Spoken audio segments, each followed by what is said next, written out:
I just try to be myself. That's it. I don't try to change who I am, no matter who's around me. You know, I like joking. I like having a fun time.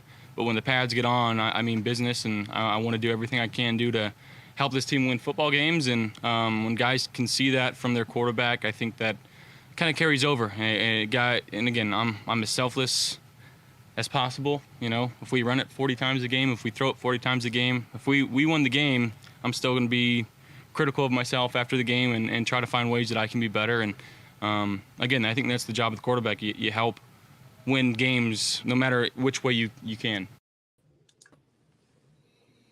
That's right, baby. Win games as much as you can, whenever you can, right? And there's our guy, Josh Allen. You know me talking about that a little bit right after the first day of OTAs. Welcome to Believe in Bills. I'm your host, Muki Hawkins. Alongside me, I have Justice D General in the place. And, you know, we got some great things to talk about today. Obviously, you just, heard our guy Josh QB1, talking a little bit on, what his demeanor is, going into, this season. And guess what? His demeanor been like that ever since he set foot up here on One Bills Drive. It's just that now, I guess everybody want to hear it all over again in our guy Josh. And, he has no problem explaining that. But we got ourselves one great show. We're going to talk about OTAs,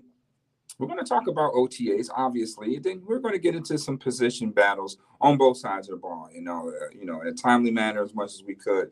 But, Justice, what is your take basically from, what you heard, what you've seen, from OTAs so far? I think it just speaks to how great Josh Allen is, and how people really don't probably give him as much credit as he deserves. We see his talent on the football field. You hear about, from when he was in, college, the game, was it the Senior Bowl? I think it might have been, where, from the beginning of the week to the end of the week, he made the biggest jump of anybody. We've seen him fix issues that plagued him during one season to the next season flawlessly. We've heard about the Wonderlic score. And then, to see that he is a tremendous leader. And, you see it on the football field if you pay attention. But, just to hear him talk a little bit about it, it just kind of reinforces that. And he really just has everything you would want in your franchise quarterback and then some. So, right. He's not bougie. He's not stuck up. I mean, he's no different between you and I. He always have time for, a fan or anybody that wants to approach him, and just chop it up with him. He's all for that. He's not one of those type of quarterbacks. So, he's one of the guys. Let me just say that. He's one of the guys. You heard Jordan Phillips saying about Josh that, when those guys get those big type of contracts, their head goes here and they get blown up to the point where, they feel that, they're better than everyone or they just on a whole different level and you're not. But he says Josh is no different from his first stint all the way up until now with all the success that happened in between. Josh is still the same goofball that's in the locker room, cracking jokes, just being one of the guys. And, that's why those guys love him. That's why those guys run through a wall for him. So, I'm excited. I know Bills Mafia is definitely excited. And this is, hey, you either believe it or you don't, right? So obviously the Bills are getting a lot of fanfare of what's going on. They predicted to be the best team in NFL, one of the Super Bowl favorites. Obviously, to kick off the season, you got the Rams, you got the Bills. Could be a potential preview to the Super Bowl. Should have been last year's Super Bowl, but we all know what happened, to the Bills in that regard. The Rams held up to the end of the bargain. Bills didn't, but this is why we're here again this year. So, we got a lot of things to talk about. Gabe Davis, the emergence of the Gabe Davis effect this year. How will it affect the offense and, basically what it's going to do for his game coming into this year? I probably have a few predictions where I think his performance is going to be. So we'll get into that as well. But let me just break down OTAs on Tuesday. Now, first of all, it was good to see the majority of the guys there. I mean, you only had really 4 guys absent. You had Tim Davis absent. You had Daquan Jones absent. and you have Micah Hyde and Jordan Poyer absent. Other than that, every single Bill on the roster was there. So, I mean, out of 85 players, only 4 not show. That speaks volumes, when it comes to a voluntary organized team activity. 9 times out of 10, half the guys would show up to something like that because, again, it's not mandatory, and these guys want to enjoy their summer or their off season. It ain't no summer. They just want to enjoy their off season the best way they can. It's the time to raise their kids, get with the families, do the family things. I get that, but business means business, and long as these guys are having practices and sort of some sort of team activities, it's good to see that the guys are buying into that, wanting to be around each other early on because they know the task at hand. So it was good to see the veterans out there going against the rookies. I definitely had a treat just to see Kyer Elam matched up against Stephon Diggs, to see Gabe Davis versus Dane Jackson and Kyer Elam. So I got a front row seat to that. And then obviously it was very good to see Von Miller in uniform. I mean, that just makes it real. I know you heard about it. We did the quick little press conference, and then we didn't see him no more, basically, other than what he's been posting on Twitter and Instagram. But to physically see him in helmet and Bills blue with Miller on the back of that and that number 40 jersey, that made it official. Right then and there. And to have a guy of that magnitude, you're paying $120 million to be in attendance at the first OTAs, let you know how serious he is about getting to another Super Bowl. You know what I mean? So it was, once again, it was just good to see all those guys in the building. Steph Diggs in the building after after his new deal as well. Just trying to see what's going on with new offensive coordinator Ken Dorsey. You know what I mean? So it's a lot of things to put into what's going on with the Buffalo Bills. You got Mike Shula, who's our offensive assistant. You got Joe Brady, who's the new quarterbacks coach. So the Bills have put this staff together. I think the Bills have one of the best staffs in the NFL, let alone, head coach and defensive coordinator. At this point, we all know what happened with the offensive coordinator. He got a head coaching job with the New York Giants. So, we already know what that is.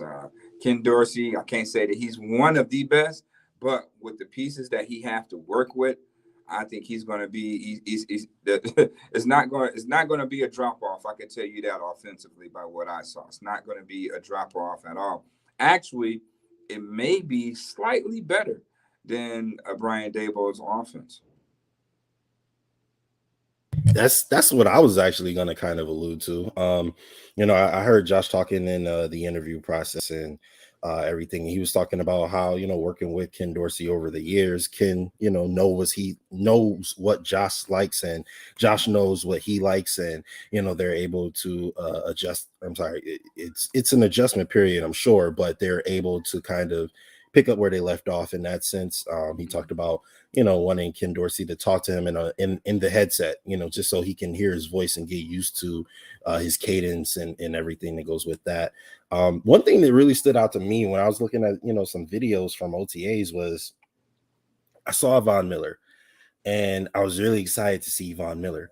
Number 40 with the everything looked good, and then like right behind him I saw number 50, and Greg Rousseau was towering over Von Miller. And I'm just looking like, wow, I had no idea that like Greg Rousseau was that huge, And so, I look at Von Miller, and as dominant as a pass rusher as he is, a first ballot Hall of Fame, player, Super Bowl champion twice over, to have him come in and be able to teach a guy who looks to be probably at least half a foot taller than him. Like, there was a difference there. And I'm really excited to see what he can teach, Groot, because, obviously Groot has all the physical tools to do it. Now it's kind of just about making it happen, taking those steps in development to do it, kind of in the same way that, we were looking for AJ Epinesa, in my opinion, right? It was kind of like, got him in the second round. We need a good pass rusher. You you were productive in college. That's the thing about, AJ Epinesa, is he was productive in college. I didn't feel like we necessarily had like a dominant game wrecking type of guy, right? And then Groot came in, he was productive in college. He didn't, if you watch his tape, he kind of, I don't want to say lucked into his sacks, but they were like effort sacks. It wasn't like he just totally obliterated the guy across from him and went and got the quarterback. There were a few of those, but not very many. And with a guy like Von Miller, he's going to obliterate the guy across from him, and he's going to go get your quarterback. And I would like to see a Greg Rousseau take that next step in his development to be that guy. Almost in the same way you're hoping that a Kyer Elam can learn from a Tre'Davious White, almost in the same way you're hoping that Gabriel Davis learns something from Stephon Diggs and Cole Beasley and Emmanuel Sanders and these great wide receivers that he's had the opportunity to play with that do what they do at a really, really high level. Cole Beasley is arguably maybe a top 10 slot, maybe ever. Like, he's one of those guys, you look at Cole Beasley and you're like, if he was with Tom Brady, they would have won multiple Super Bowls. You know what I mean? Like, he was that Julian Edelman, Danny Amendola type of guy. So his route running is phenomenal. And they talk about that, they talk about they've never seen Cole Beasley get beat 1-on-1, right? So now you have Gabe Davis learning from him. We all know what Stephon Diggs can do. And his route running may be the best in the league. You have Gabriel Davis learning from him. We know Gabriel Davis got hands of glue. We've seen that, and we've seen, him prove that time and time again. He did have a bit of a problem with drops, but I feel like that's been shored up a little bit. And also, I think, and I know we're going to get into the Gabriel Davis effect later, but I think that, that playoff game might give him a confidence booster going forward in terms of, maybe taking that next step to being a potential star receiver. And so, when I look from OTAs, I kind of look at just how guys are moving, how they look like they might be feeling, if they're, in good energy, if they like walking around with their hands on their hips, if they're ready for the moment, and it looked like everybody, was pretty high energy, like that one pass that went a little viral. Josh on the run throwing an absolute laser to Gabriel Davis. And that it looked like, this guy's left or picked up where they left off. And I'm excited to see how it translates, at the beginning of the season. Oh, without a doubt. And as you can see on that pass, actually, Josh Allen had to step up in the pocket because Von Miller and company was definitely getting after it. I mean, even on the flip side of that, you still had Shaq Lawson. Shaq Lawson probably had like 3-4 sacks, so that's how deep. Awesome. This defensive line is, and I can say right now that defensive line right now is a top 5 defensive line. On paper, I get it, but we know that this paper here is going to produce way better than this defensive line did last year. I mean, when you look at the upgrades again of what the Bills have done between free agency and draft and what they replaced, all of them are pretty much upgrades. Okay. We got Jerry Hughes. We upgraded that to Von Miller. We had Mario Addison. We upgraded that to Shaq Lawson, in a combination of Rousseau, Epinesa, and Boogie Basham. We upgraded from Star Lotulelei and Horrible Harry to Daquan Jones and Tim Settle and Jordan Phillips. Now, we know Jordan Phillips last season as a Bill led the team in sacks of 9.5, and he wasn't even a starter. He was a rotational guy. So, knowing what he knows now, with a little bit more seasoning to come back to Buffalo, paired with a much more mature Ed Oliver, and now you got Von Miller alongside you with this giant of a specimen, and GR the Giant. Everybody wants to call him Groot, but I call him GR the Giant. Greg Rousseau the Giant. All right. It's time for him to get his own handle. Groot is some character from some movie. I get it, Mandy, but he's GR the Giant in my eyes because it seems like he's still growing. Yeah. You get up on Von Miller, you still like, damn, Von Miller's big as hell. But right, that's what I'm saying. He made Von Miller look like a point guard. You know what I mean? So, to have that assets right there just along on that defensive front is going to make that back end so relaxed and comfortable to go and make plays now, because quarterback is not going to have all day to sit back in a pocket with those guys. I'm going to tell you that right now. He is not going to be able to. Guys like Josh Allen can climb that pocket, find that one-on-one matchup, as you saw in that, that one clip that's gone viral by now. Not too many quarterbacks can do that. You know what I mean? Let's say that first and foremost. Not too many quarterbacks can do that. So, there you have it. You know what I mean? With that upgrades on that defensive front. Now, when you look at the other upgrades on the defense, Levi Wallace is gone for Kaiir Elam. That's an upgrade in my eyes. That's a definite upgrade. A guy that's physical, has the tools. He can play off man. He can play man press. NFL pedigree, comes from a football family. And then, Levi did play at Alabama, SEC, but, Florida, he played against some of the top wide receivers, hands down, that's in the game right now, tearing things up. So you bring that in, that's a definitely upgrade. You lose AJ Klein, and then you replace him with Terrell Bernard. Now, from an athleticism standpoint, I'm going to give Bernard the edge there. But as far as knowledge, I still have to give that to AJ Klein.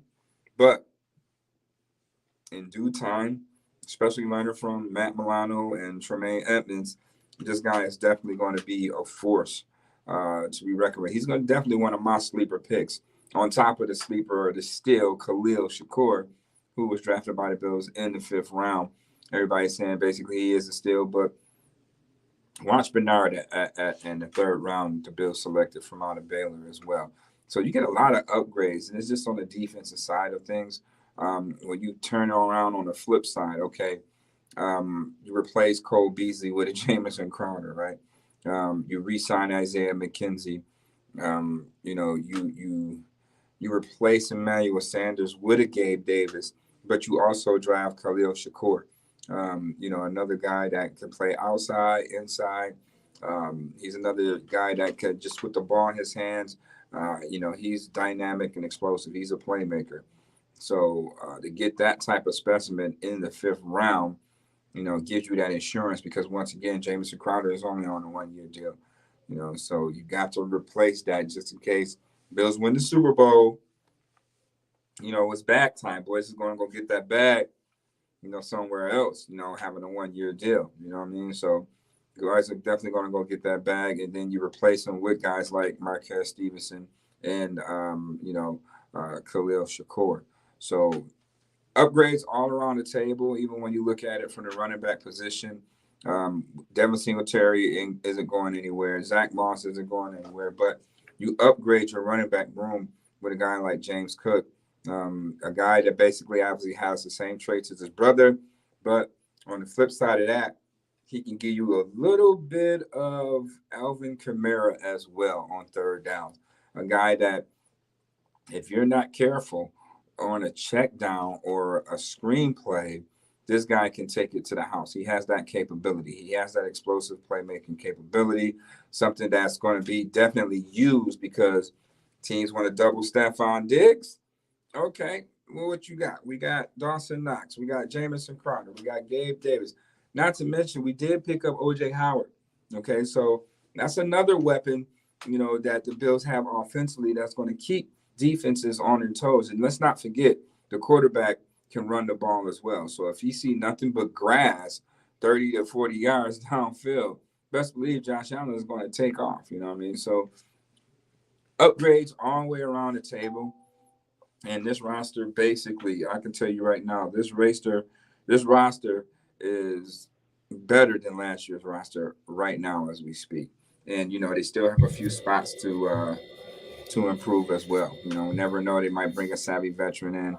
There's been rumors of Joe Hayden all the way down to OBJ. So, the Bills are definitely, a team on the rise. The roster definitely looks good, but they still have to take it one OTA at a time. Yeah, I just the way Brandon Beane has shaped this roster, I feel like he put us in a position to be good for at least another 3 to 5 years, and it just off the strength of what he's already done.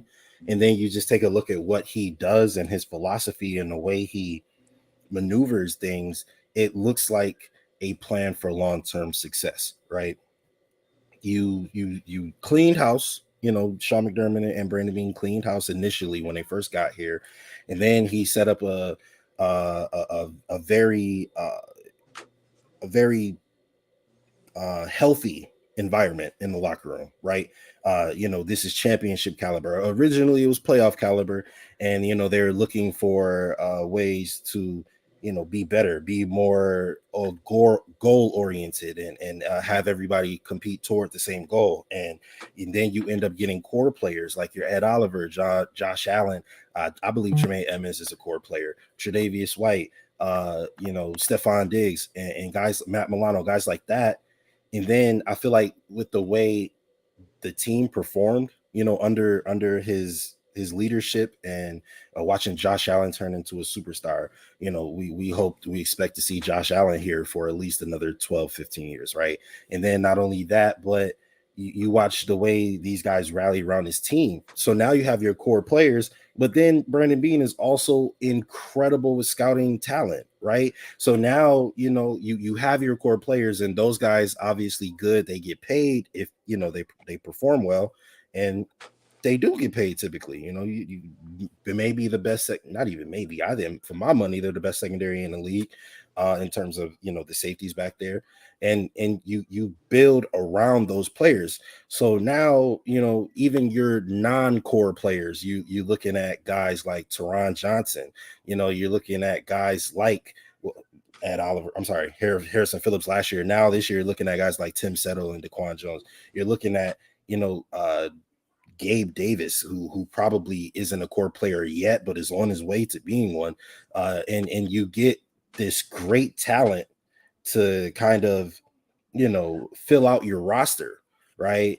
And they even perform well, right? Because the coaching staff is coaching everybody up, and everybody's doing their job at a high level, to the point now these role players are performing, like starters in this league. And then you're playing for maybe the best offense in the league, maybe the best defense in the league, and what comes with that is what we saw this offseason, really, like, for the first time maybe in Bills, at least since I've been a fan, right? People wanting to come to Buffalo.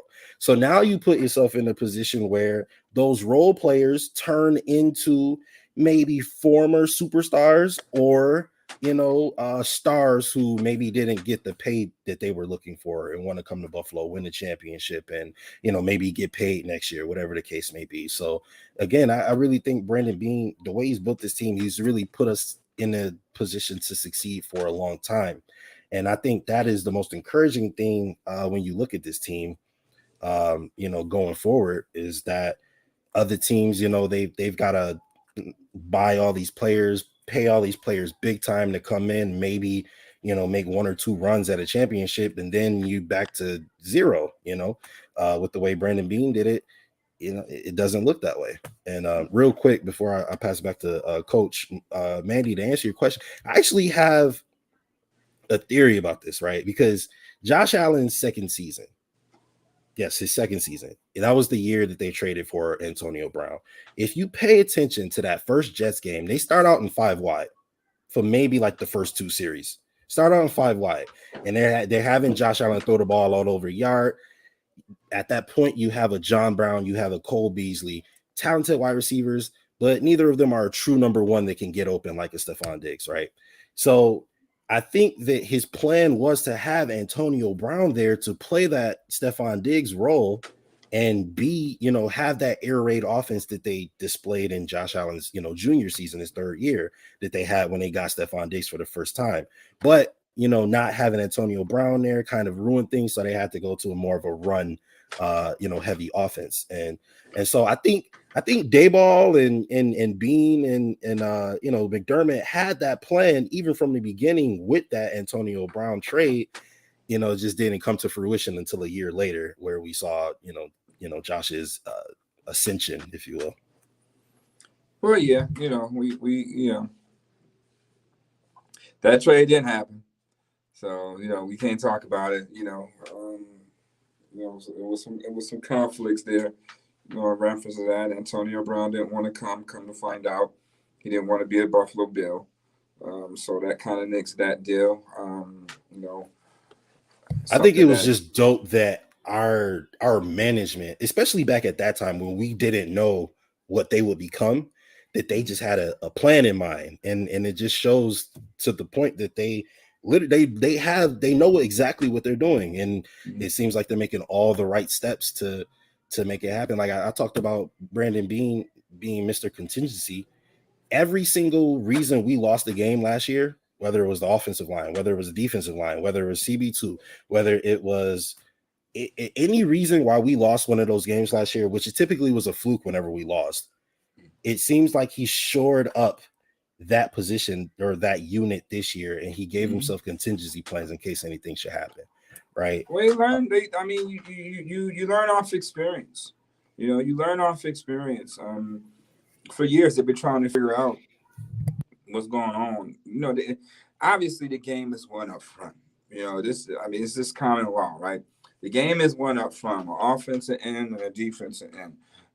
They brought the right guys around Josh, whatever scheme it was, to make it work. It works.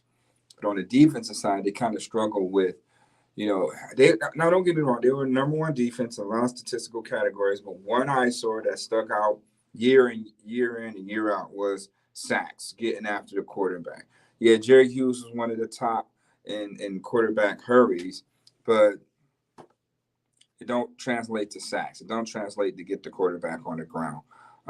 So when you look at the investments of Jerry and the investments of Mario Addison, more or less on the Mario Addison side, because Jerry earned his. Mario was a guy that, come from Carolina. They believed in him, had confidence in him. But so does Dirk.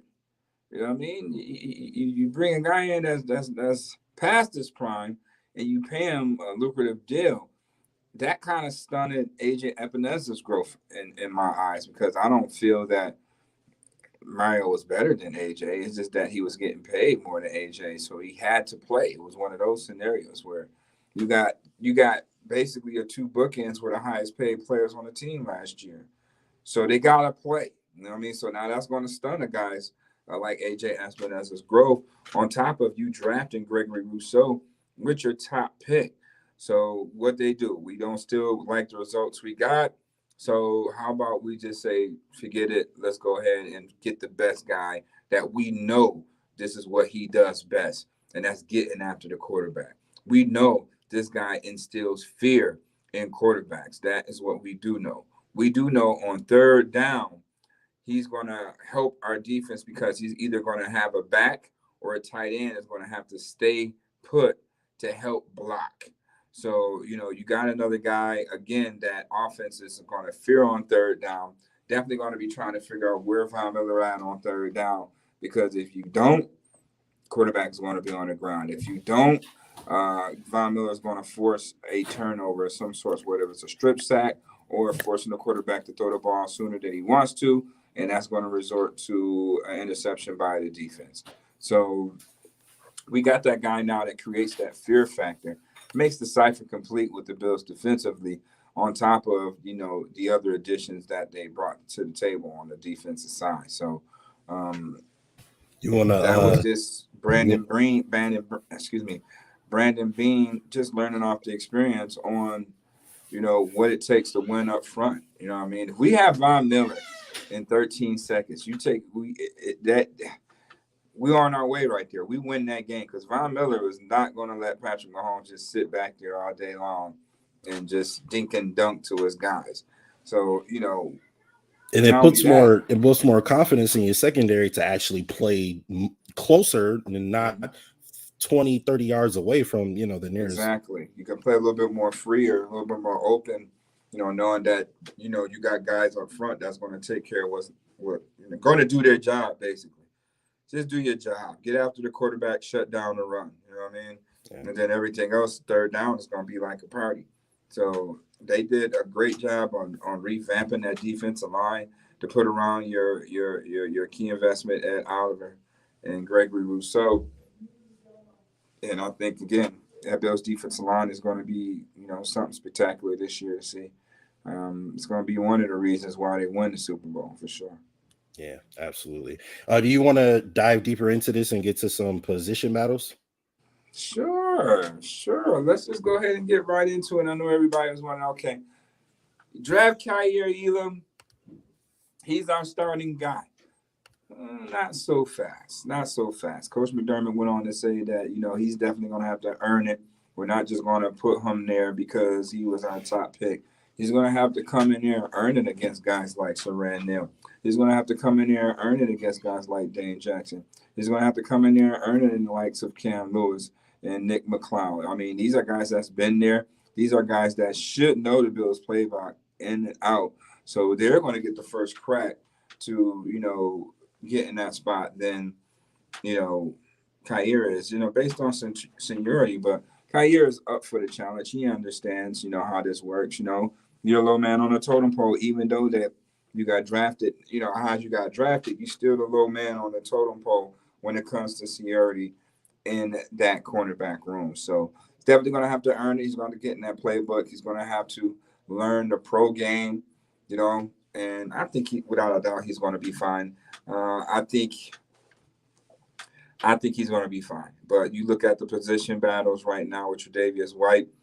Right now, he's on schedule. And if you don't know what that means, on schedule, he's on schedule, right? He got hurt, week 10, November, Thanksgiving. So he's on schedule to play around that time again. Okay. This year. That makes me feel better. On schedule to play week 1. Good. Don't get your hopes up too high, everybody, okay?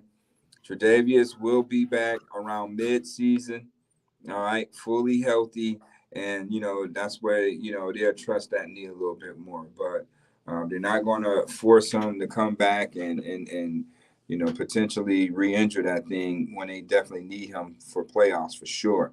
So, with that being said, okay, we know Dane Jackson is an automatic lock just based on what he did last year. He was better than Levi Wallace in my eyes. So he's your one corner. So you got that position battle right now with Saran Neal, Nick McLeod, Kaiir Elam. All right, so that's your position battle. You have to check that out, especially when training camp comes. You're going to definitely see that in training camp, but I'm seeing it right now. So you definitely going to have to see how that works. Yes.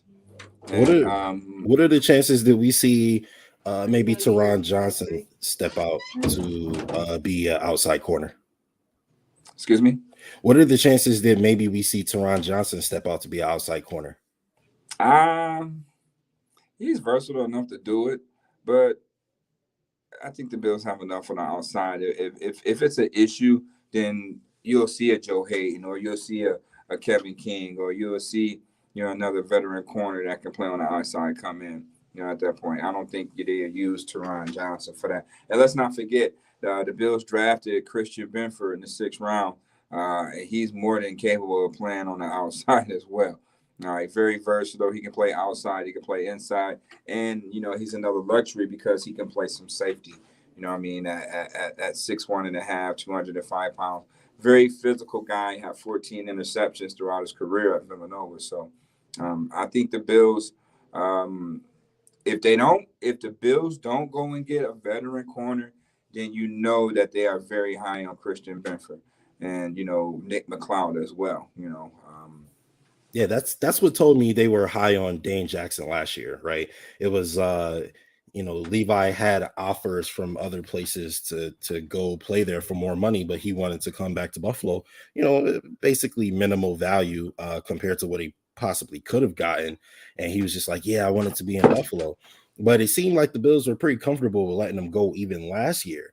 And that told me they must really believe in Dane Jackson, because they didn't get anybody else, to cover that CB2, CB3 slot. And they did end up playing Levi, and he still took the CB2 spot. And obviously we saw what happened when Tre'Davious White went down. Dane Jackson proved the coaching staff right. He made them look good, in saying that, hey, we don't need to go out and get another corner as of just yet. We believe in the guys we have in this locker room right now. But you mentioned earlier about Terrell Bernard and him kind of being a upgrade to AJ Klein physically, in the physicality way, but not necessarily yet in the mindset way. When AJ Klein first started, he was not good. Like when he first came to Buffalo, it was not good at all. But then it seemed like mid-season, not even mid-season, maybe week 4 or 5-ish, he kind of, got things rolling. What are the adjustments that you're looking?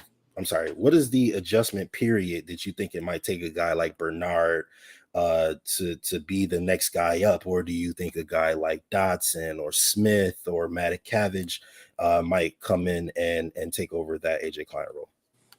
I think there's just more reps, more diving into the playbook, and then you will see. I mean, and you see it now.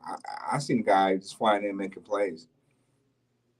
I see him flying in making plays, and this was, weren't no rookies, weren't rookie minicamp. I mean, these were professional athletes that he was out there, making plays against. So I just think that training camp, preseason is going to show me a lot, not only in him, in all of them, but him a little bit more specific, because what his role is going to be. He's going to be special teams, obviously. And, he's basically being groomed for that number 3 linebacker spot. Him and Tyrell Dobson are going to compete for that. Dobson has an edge. He's proven that, he can play. He definitely proved and earned his spot. But once again, Bills draft who they draft, and, they're going to make sure those guys, get first crack at anything. But we'll have to see. If Dobson end up being a number 3 linebacker, that's because Bernard hasn't grasped certain things yet. But once he do, he's definitely going to be, that next guy up, or potentially number 2 in the event of Matt Milano or Tremaine going down. He's in the sauce right away. We know Dobson did that in the absence of Matt Milano, and then he ended up getting hurt as well. So that kind of like, slowed him down a little bit, because I think he was playing some good football at that point. And then, he had got an injury and had to miss a few games. And, by that time, Matt Milano was back ready to roll. And, he just kind of like got lost in the sauce. But nevertheless, we know what he's capable of. So that's going to be a key position battle, as well, as far as the linebackers going into training camp and the remainder of these OTAs. Safety is not really an issue. You got 2 All-Pro safeties back there. So there's no competition with that. We ain't even about to play around with that right now. Yeah, ain't no position battles there. 2 All-Pros, as safety. So we ain't even got to worry about that. So it sounds like it's Terrell Bernard's job to lose, essentially, at least going forward, probably after this as rookie season. I think so. I think it's his job to lose, but in the same token, you can't count out Terrell Dobson, because he's been there for over 20 years. They brought Markel Lee in as well, 6'3", 245. So you will have to see what he brings to the table as well. So would you do on special teams? Would you say the Terrell Dodson, Andre Smith, would that be to Terrell Bernard as a Saran Neal, Cam Lewis would be to Kyer Elam, in the sense that they maybe will get more reps simply for seniority, but ultimately is the rookie's job. They want it to be the rookie's job ultimately. Well, yeah. That's what they drafted him for, right? So they want to get him up to par. They want to get him up to pace. to see if he can handle it first and foremost. You know what I mean? If he can handle it, yeah, they're gonna throw him in there. They're gonna throw him in there anyway, just to see if he's going to scratch or how much can he handle. So more and more OTAs is a day to get better for those guys each and every day leading up to training camp. And once training camp come, we in full pass, baby. Then that's gonna really separate the boys from the men. So they better not miss OTA, those rookies especially, because right now it's next man up, and I'm quite Got to be sure ready for your shot. they would love that to happen. You know what I mean? Bills have some quality depth to draft. Make sure that the Bills got quality depth in those positions that they needed. So Brandon Beane once again did an excellent job of going to address those holes and filling it with quality depth. Absolutely. If you look at, that was one of the big things going into the draft. It was, wow, Brandon Beane has really put us in a position where we could go anywhere. He's really shored up the roster. The draft is going to be about maybe getting, some really, really high quality talent, but most of all, it's going to be about, adding some depth, with guys that we can develop in the future. But I also, want to get into the defensive line quickly, because this is, you mentioned it yourself on paper. This is a top 5 defensive line, right? Not only that, but there's a lot of talent to go around. They like the rotation pieces last year, right? And this year you have a few more quality pieces to actually rotate in, right? I love Justin Zimmer, but Daquan Jones and Tim Settle is just a different animal. You know what I mean? I like Mario Addison. I don't know. He was serviceable, but No, it's a different animal with Von Miller. When he came into the absolute, I agree with you, but I just mean like in the rotational sense, right? So let's start with defensive tackles first, and we'll move outside. We've got Daquan Jones, Tim Settle, Jordan Phillips, Boogie Basham plays inside a little bit. And of course, Big Ed Oliver. What do you look like? Who do you think is probably going to get the majority of the snaps coming from the inside this season? I mean, right now, when you look at it, who's the most experienced guys? Ed Oliver, obviously. I would figure that since you got rid of Starler Tulare and Harrison Phillips, you probably want to, start Jordan Phillips on, because once again, he's familiar with your scheme. He's familiar playing with Ed. They have continuity together. And then on the outside, you got Von Miller and you got Greg Rousseau. You got to go with your $120 million guy, and then your number 1 draft pick from a year ago. So, that position in that rotation is going to be between Boogie, AJ, and Shaq. But that's not a bad rotation, on the outside, So you do see Boogie playing more outside than inside? Right now, yeah. Right now, I do, because you got Tim Settle, Daquan Jones, and Jordan Phillips, you know what I mean? And you still got Ed Oliver over there, not to mention Brandon Bryant, and I like Prince Amelia that they took up as an undrafted free agent as well. So right now, Boogie got to show that he can play a defensive end. Now he can be a NASCAR package guy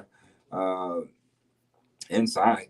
But once again, you got Jordan Phillips, man. That's 6'5", 335 pounds, man. That can push the pocket as well. I haven't seen what Boogie looks like physically yet this season, but I know last year he was a little more stocky. He was a little bigger. He didn't necessarily look like someone. For me personally, from what I saw, I didn't know if I would be comfortable with him on the edge and trying to use speed to get around people and things like that. It didn't quite look like he had that to the highest level in him. But I saw some potential at defensive tackle. When I was watching some of the film, he was able to, hold some of the linemen. They weren't running him over. He was commanding a few double teams and holding his own pretty well. He was even making a couple plays from the inside. So I don't, because and you look at AJ Epinesa, and he was actually more of the the Boogie Basham size in terms of, he was big and stocky, a little, he has some weight on him. And then he comes back last year and he's like super, slim, super cut, and from the preseason and into the early weeks, he looked like he was going to be a stud, AJ Epinesa. And he, like I said, he looks a little more skinny. He looks like he's more prepared to play outside, maybe a linebacker even type of role to a degree. What are you expecting from AJ Epinesa in his third year? Because this is his make or break it season. I think Epinesa is going to have a good season. I really do. I think he's going to have a good season to the point where the Bills are either going to have to extend him or trade him. But I do believe that Epinesa is going to have a good season. It's his third year. Normally the games kind of slows down, for that third year, especially when it comes to divisional play. How many games you to play versus the Giants, Jets, and Patriots, going into your third year. And just the overall knowledge of the game going into your third year. I think that AJ is going to have an excellent year this year. I think AJ would have had a good year last year, given an opportunity, but they didn't play the guy. He didn't play as much because you're paying Mario Addison $10 million a year, and Jerry $10 million a year. So those guys got to play once again. I think he, last year was more or less his learning curve. His rookie year was COVID, so he didn't really get a chance to be truly developed because of that. He didn't have the proper tools that rookie season to be, to become where the Bills need him to be. So I think this year is a very important year for him for sure, but I think he's going to be up for the challenge, and I think you're going to see we're going to get after quarterback this year, whether it's AJ, whether it's Von, whether it's Greg, whether it's Shaq, whether it's Ed, whether it's Jordan. We are going to get after the quarterback this year. Absolutely. And looking at it from AJ Epinesa's perspective, you were still the second round pick, a couple years ago. Like, for them to just make a run at, drafting guys that play your position and then going and getting a superstar Hall of Famer that plays your position, like I said, and then a first and a second round pick consecutively, I think it was the 2 years after, you're drafted in the second round. Like, I have to imagine, you felt like being the second round pick, somewhat, this is my position to lose. You know what I mean? They brought me in to be a difference maker, and now they're bringing other people in to be a difference maker. And so I imagine the pressure has to be on. But we got some questions, okay, and this kind of coincides with a little bit what I was thinking. My man Jason Taylor, shout out to you guys in the comment section as well. He says, wouldn't Daquan Jones play more considering he's a true one tech?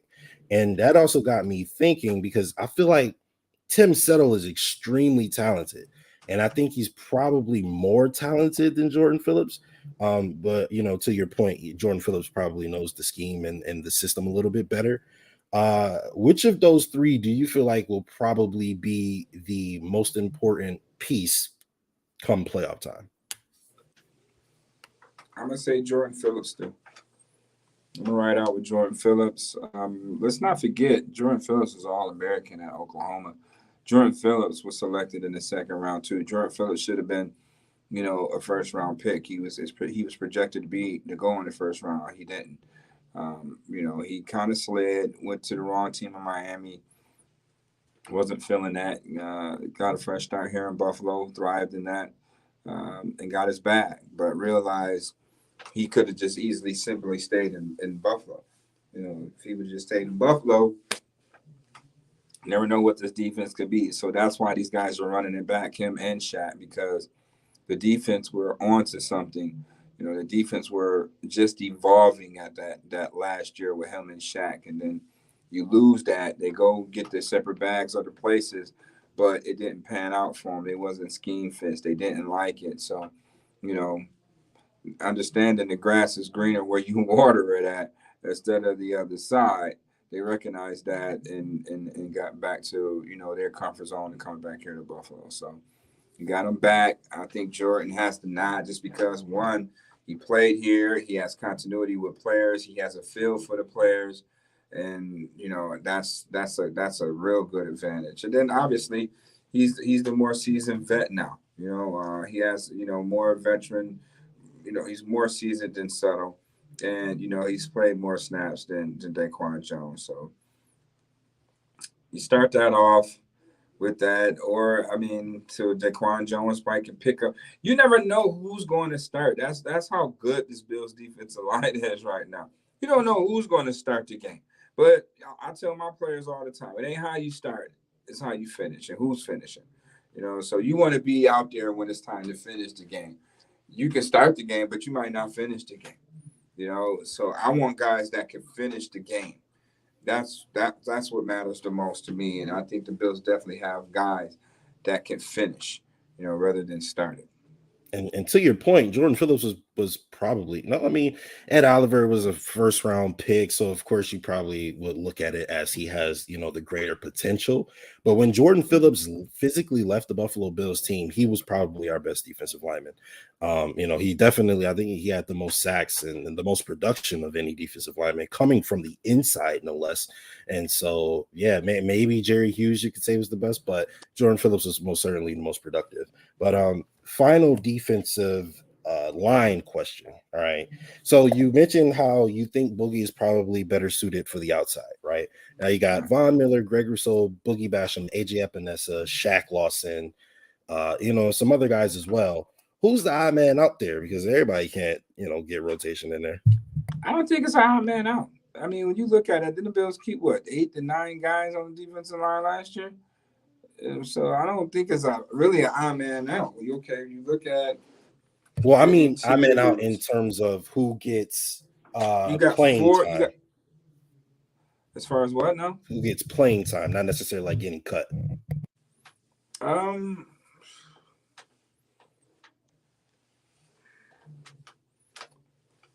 Well, Greg Rousseau is definitely going to get snaps. Von's obviously is going to get snaps. AJ Epinesa is the guy that we're hoping that he's the next guy in reference to those snaps, because this is his 3rd year and he should know more. I mean, Shaq is past Epinesa, so that's the battle of that rotation. It's going to be either between Shaq and Epinesa. Disappointment if it be Shaq Lawson. Not really, but really, because you drafted Epinesa, obviously to be a Von Miller type guy eventually. It just hasn't come to fruition. But that's a pretty interesting question, though. I think right now I'm saying Epinesa because he's been there fluently to understand what the changes have been made in this defense. But Shaq definitely has familiarity, but he doesn't have the consistency. So I'm going to give AJ Epinesa the nod right now for that, the consistency of being this is all he knows. It's not like, he was in Buffalo first and left and learned some other tricks of the trade somewhere else and came back. No, this is all what AJ Epinesa knows. So I give AJ the nod on that. Yeah, I think this is just personally thinking about it, from the perspective of maybe an AJ Epinesa. I feel like this is a very not ideal situation for him. You have a guy in Shaq Lawson who's going to come back, who is very talented, probably really underrated. But it's more than just the talent he brings. It's the fire he brings, the energy, the attitude he brings to not only a defensive line, but a defense and a team overall. When we won that Thanksgiving game in Dallas, Jordan Phillips and Shaq Lawson, their energy and everything was a big part of that. And so if you're looking at it from AJ Epinesa's point of view, you got a Hall of Famer in front of you. You also got a first round pick in front of you with extreme traits, right? So your chances of beating them are slim to none, right? And then you got this guy in Shaq Lawson who comes back in, and Shaq Lawson is talented. Not only that, but he is championship caliber, pedigree being at Clemson, but he also has something to prove. Right. He went and he got his bag. It didn't quite work out the way he thought it did, and now he's back in Buffalo where he was comfortable, where he even earned the bag to begin with. And, and not only that, but now, the inside looks a lot better than it did when he first was here. in his first stint.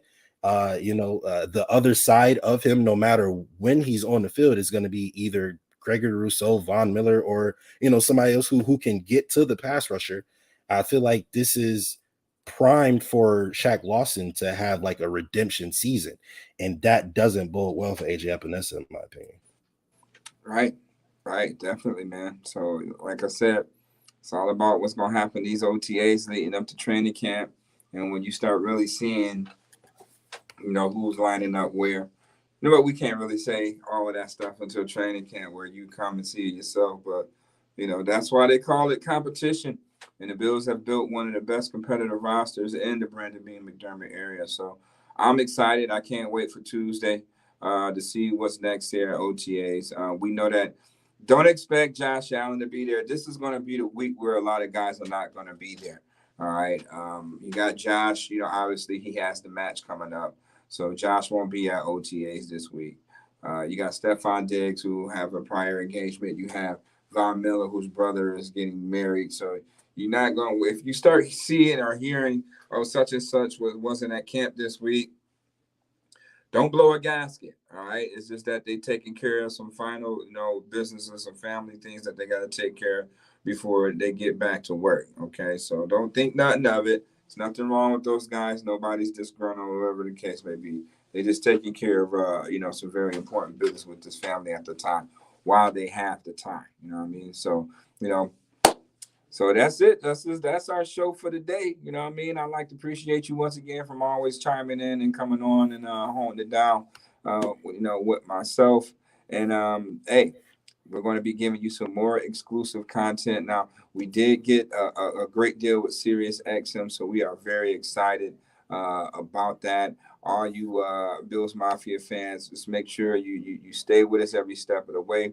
BLEAV in Bills are going to have some great guests on this show, and we can't wait to bring you that lineup. So, we'll give you that lineup very, very soon on guys who's going to be on the show. Obviously, we're going to have just about the entire Bills team on, coaches as well. Hopefully we get Roger Goodell to come on. So, make sure you keep it locked. You staying tuned on Spotify, YouTube. Make sure you hit us up on the fan base network. We're going to be running at Power 96.5 and, on social media outlets, BLEAV in Bills podcast. Until next time, be safe, love one another now. All right.